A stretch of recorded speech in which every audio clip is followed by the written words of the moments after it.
Greetings and welcome to the September 9th edition of Reading Through the Bible in a Year from Mighty Through God. Today I'll be reading Isaiah chapter 3 verse 1 through chapter 5 verse 30, 2 Corinthians chapter 11 verses 1 through 15, Psalm 53, Proverbs 22 verses 28 and 29. And today I'm reading from the New International Version. This section is titled Judgment on Jerusalem and Judah. See now, the Lord Almighty, is about to take from Jerusalem and Judah both supply and support, all supplies of food and all supplies of water, the hero and the warrior, the judge and the prophet, the diviner and the elder, the captain of 50 and the man of rank, the counselor, skilled craftsman, and clever enchanter. I will make mere youths their officials. Children will rule over them. People will oppress each other, man against man, neighbor against neighbor. The young will rise up against the old, the nobody against the honored. A man will seize one of his brothers in his father's house and say, "You have a cloak, you be our leader. Take charge of this heap of ruins." But in that day he will cry out, "I have no remedy. I have no food or clothing in my house. Do not make me the leader of the people." Jerusalem staggers. Judah is falling.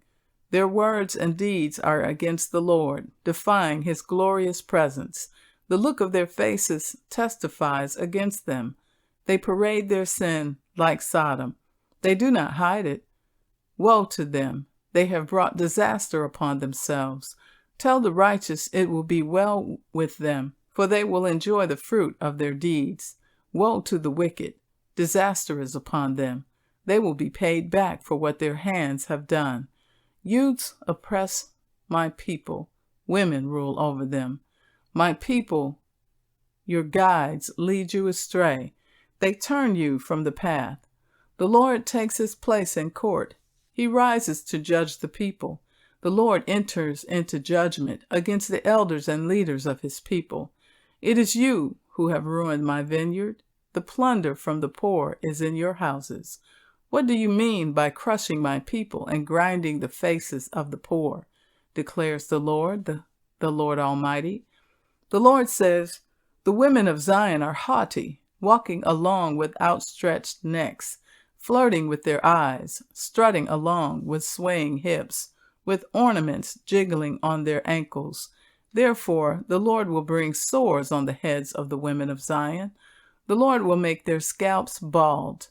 In that day, the Lord will snatch away their finery, the bangles and headbands and crescent necklaces, the earrings and bracelets and veils, the headdresses and anklets and sashes, the perfume bottles and charms, the signet rings and nose rings, the fine robes and the capes and cloaks, the purses and mirrors and the linen garments and tiaras and shawls.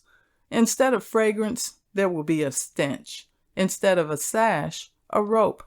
Instead of well-dressed hair, baldness. Instead of fine clothing, sackcloth. Instead of beauty, branding. Your men will fall by the sword, your warriors in battle. The gates of Zion will lament and mourn. Destitute, she will sit on the ground. In that day, 7 women will take hold of one man and say, "We will eat our own food and provide our own clothes. Only let us be called by your name.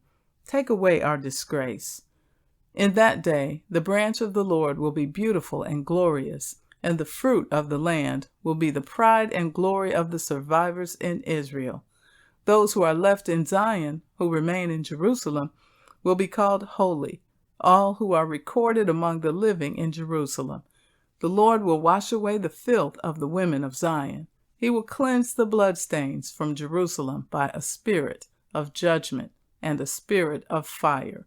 Then the Lord will create over all of Mount Zion and over those who assemble there a cloud of smoke by day and a glow of flaming fire by night. Over everything the glory will be a canopy. It will be a shelter and shade from the heat of the day, and a refuge and hiding place from the storm and rain.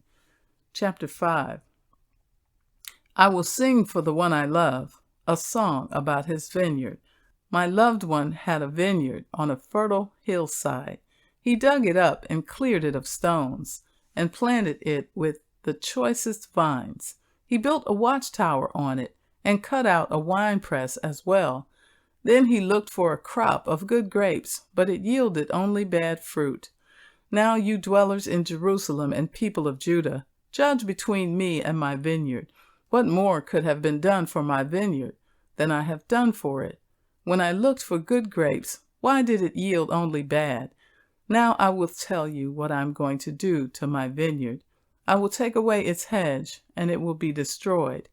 I will break down its wall, and it will be trampled. I will make it a wasteland, neither pruned nor cultivated, and briars and thorns will grow there. I will command the clouds not to rain on it. The vineyard of the Lord Almighty is the nation of Israel, and the people of Judah are the vines he delighted in. And he looked for justice, but saw bloodshed, for righteousness, but heard cries of distress. Woe to you who add house to house, and join field to field, till no space is left, and you live alone in the land. The Lord Almighty has declared in my hearing, surely the great houses will become desolate, the fine mansions left without occupants. A 10-acre vineyard will produce only a bath of wine. A homer of seed will yield only an ephah of grain. Woe to those who rise early in the morning to run after their drinks, who stay up late at night till they are inflamed with wine. They have harps and lyres at their banquets, pipes and timbrels and wine, but they have no regard for the deeds of the Lord, no respect for the work of his hands. Therefore my people will go into exile. For lack of understanding, those of high rank will die of hunger, and the common people will be parched with thirst. Therefore death expands its jaws, opening wide its mouth. Into it will descend their nobles and masses, with all their brawlers and revelers. So people will be brought low, and everyone humbled, the eyes of the arrogant humbled. But the Lord Almighty will be exalted by his justice, and the holy God will be proved holy by his righteous acts. Then sheep will graze as in their own pasture. Lambs will feed among the ruins of the rich. Woe to those who draw sin along with cords of deceit, and wickedness as with cart ropes. To those who say, let God hurry, let him hasten his work, so we may see it. The plan of the Holy One of Israel, let it approach, let it come into view, so we may know it. Woe to those who call evil good and good evil, who put darkness for light and light for darkness, who put bitter for sweet and sweet for bitter. Woe to those who are wise in their own eyes and clever in their own sight. Woe to those who are heroes at drinking wine and champions at mixing drinks, who acquit the guilty for a bribe, but deny justice to the innocent. Therefore, as tongues of fire lick up straw, and as dry grass sinks down in the flames, so their roots will decay, and their flowers blow away like dust. For they have rejected the law of the Lord Almighty, and spurned the word of the Holy One of Israel. Therefore the Lord's anger burns against his people. His hand is raised, and he strikes them down. The mountains shake, and the dead bodies are like refuse in the streets. Yet for all this, his anger is not turned away. His hand is still upraised. He lifts up a banner for the distant nations. He whistles for those at the ends of the earth. Here they come, swiftly and speedily. Not one of them grows tired or stumbles. Not one slumbers or sleeps. Not a belt is loosened at the waist. Not a sandal strap is broken. Their arrows are sharp, and all their bows are strung. Their horses' hooves seem like flint. Their chariot wheels like a whirlwind. Their roar is like that of a lion. They roar like young lions. They growl as they seize their prey and carry it off with no one to rescue. In that day they will roar over it like the roaring of the sea. And if one looks at the land, there is only darkness and distress. Even the sun will be darkened by clouds. 2 Corinthians chapter 11. This section is titled, Paul and the False Apostles. I hope you will put up with me in a little foolishness. Yes, please put up with me. I am jealous for you with a godly jealousy. I promised you to one husband, to Christ, so that I might present you as a pure virgin to him. But I am afraid that just as Eve was deceived by the serpent's cunning, your minds may somehow be led astray from your sincere and pure devotion to Christ. For if someone comes to you and preaches a Jesus other than the Jesus we preached, or if you receive a different spirit from the spirit you received, or a different gospel from the one you accepted, you put up with it easily enough. I do not think I am in the least inferior to those super apostles. I may indeed be untrained as a speaker, but I do have knowledge. We have made this perfectly clear to you in every way. Was it a sin for me to lower myself in order to elevate you by preaching the gospel of God to you free of charge? I robbed other churches by receiving support from them so as to serve you. And when I was with you and needed something, I was not a burden to anyone, for the brothers who came from Macedonia supplied what I needed.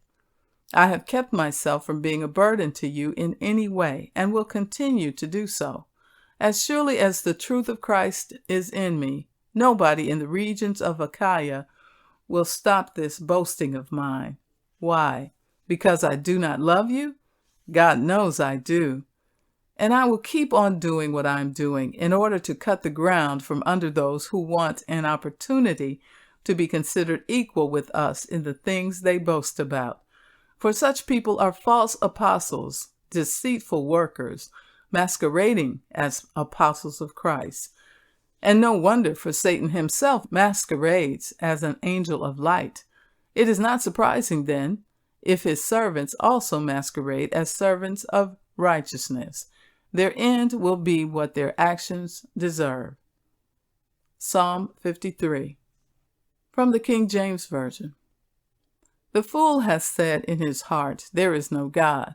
Corrupt are they, and have done abominable iniquity. There is none that doeth good.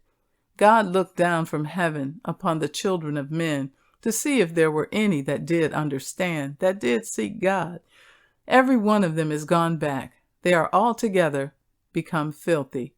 There is none that doeth good, no, not one.